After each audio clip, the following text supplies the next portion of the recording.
السلام علیکم friends and welcome to history ہمارے ساتھ۔ دوستو، اسی زمانے میں کمشنر ولیم ٹیلر نے بہت سے معزز اہل شہر کو چالاکی سے مشورے کے بہانے طلب کیا اور اس طرح دھوکہ دے کر شہر کے 3 علماء یعنی مولوی الہی بخش، مولوی واعظ الحق اور شاہ احمد حسین کو نظر بند کر دیا۔ اہل شہر سے ہتھیار چھین لیے گئے اور رات کے 9 بجے کے بعد ہر شخص کو گھر سے نکلنے کی ممانعت کر دی گئی۔ اب انقلابیوں نے خفیہ پلان بنا کر اچانک بغاوت کا فیصلہ کر لیا اور 3 جولائی 1857 کو رات کے 8 بجے مولانا پیر علی کی رہنمائی میں دین بولو دین کے نعرے لگاتے ہوئے ایک گلی سے جو رستم علی کی گلی کے نام سے مشہور تھی نکل آئے۔ ان کے ہاتھوں میں مختلف رنگوں کے جھنڈے تھے، آگے ڈنکا بجاتا ہوا چل رہا تھا، وہ ڈھاٹے باندھے ہوئے تھے اور ہاتھوں میں مشعلیں لیے مختلف ہتھیاروں مثلاً لاٹھی، بلم، برچی وغیرہ سے مسلح تھے۔ یہ لوگ پہلے رومن کیتھولک گرجا پر حملہ آور ہوئے جس کا پادری اکثر اسلام اور ہندو دھرم پر طعن زنی کیا کرتا تھا۔ یہاں سے وہ چوک کی طرف آ رہے تھے کہ پولیس پہنچ گئی۔ اسی دوران میں افیون گودام سے ڈاکٹر لائل نکل آیا، مگر مولانا پیر علی کے پستول نے اس کا کام تمام کر دیا۔ باغیوں میں بھی ایک قتل اور کچھ زخمی ہوئے۔ مولانا پیر علی رائے پور گاؤں سے 5 جولائی 1857 کی شام کو زخمی ہو کر گرفتار ہوئے۔ دوستو، تقریباً 45 آدمی مختلف جگہوں سے گرفتار کیے گئے۔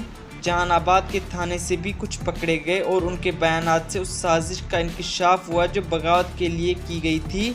ایک گواہ نے بتایا کہ اس کو مدوا اور نندو لال نامی آدمیوں نے نکارہ بجانے پر مقرر کیا تھا اور کہا تھا کہ جب بندوق کی آواز آئے تو پیر علی کی دکان پر آ جانا۔ اس نے رجب علی اور گھسیٹا کو سازش کا خاص آدمی قرار دیا۔ گھسیٹا لطف علی خان رئیس پٹنہ کا جمعدار تھا۔ اس کے گھر کی تلاشی پر بھی سازش کا مزید سراغ لگا۔ مولانا پیر علی کے ملازم توقی نے بتایا کہ چند لوگ ان کے پاس مشورہ کرنے آتے رہتے تھے۔ ایک شخص امام الدین محرم شیخ نے جو موقع پر زخمی ہو کر گرفتار ہوا تھا بتایا کہ وہ ان 600 آدمیوں میں سے ہے جو شاید دہلی نے اس مقصد کے لیے بھیجے تھے۔ اس نے کہا کہ پیر علی کو علی کریم سے 2030 روپے منصف امجد علی کی معرفت موصول ہوئے تھے اور قاسم شیرے، محبوب شیرے اور شیر علی برابر مولانا پیر علی سے مشورے کرتے رہتے تھے۔ ایک وکیل احمد اللہ نامی بھی اپنے آدمی رمضان کے ذریعے نام و پیام رکھتے تھے۔ چھیدی گوالا اور رمضان بھی بغاوت میں شریک تھے۔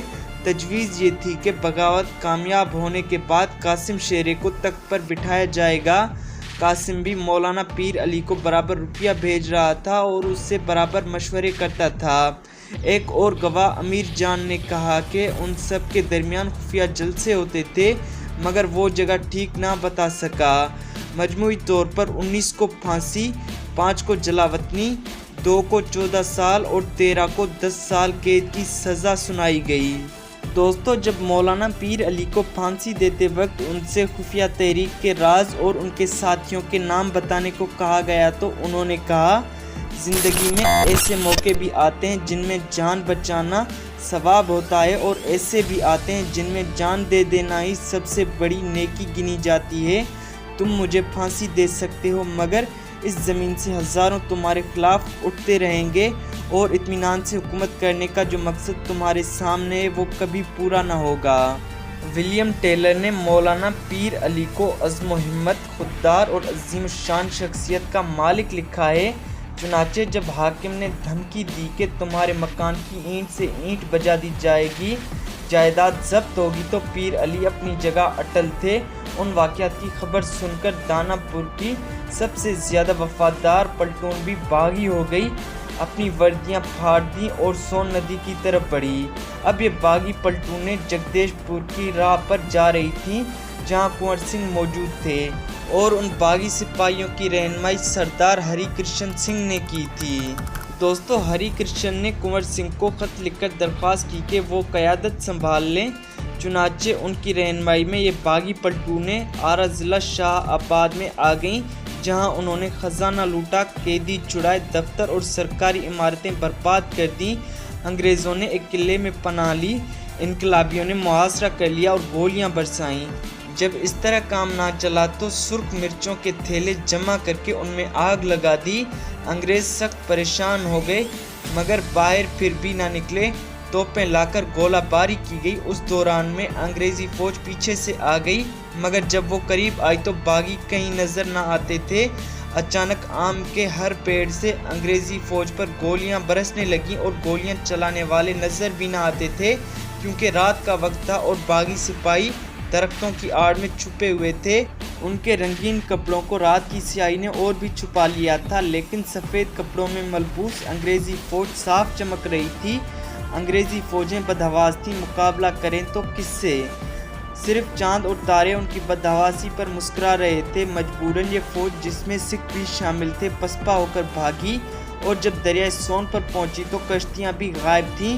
باغیوں نے یا تو جلا دی تھیں اور یا ریت میں دبا دی تھیں۔ صرف 2 بمشکل مل سکیں۔ تاریخ بہار میں لکھا ہے کہ باغیوں نے کشتیوں میں سوار ہوتے وقت پھر انگریزی فوج پر حملہ کیا اور کشتیوں میں آگ لگا دی۔ انگریزی سپاہی کچھ ڈوبے، کچھ جلے، کچھ مارے گئے اور 400 میں سے صرف 50 باقی بچے تھے۔ اس حادثے پر انگریزی حلقوں میں صف ماتم بچھ گئی تھی۔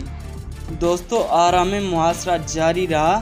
بعد میں آئر فوج لے کر آیا اور کنور سنگھ سے 2 اگست 1857 عیسوی کو بی بی گنج کے قریب مقابلہ کیا۔ باغی یہاں انتہائی بہادری سے لڑے اور 3 بار دشمن کی توپوں کے قریب پہنچ گئے۔ یہ صرف کنور سنگھ کی بدولت تھا جو عمر میں بوڑھے مگر ہمت میں جوانوں سے بھی بازی لے گئے تھے۔ دوستو، امید ہے آج کی قسط آپ کو پسند آئی ہوگی۔ اگر یہ قسط آپ کو پسند آئی ہو تو ویڈیو کو لائک اور شیئر کر دیں اور چینل کو سبسکرائب کر دیں تاکہ آنے والی ہر قسط کا نوٹیفیکیشن آپ کو بآسانی ملتا رہے۔ ملتے ہیں اگلی قسط میں، تب تک اپنا بہت زیادہ خیال رکھیے۔ اللہ حافظ۔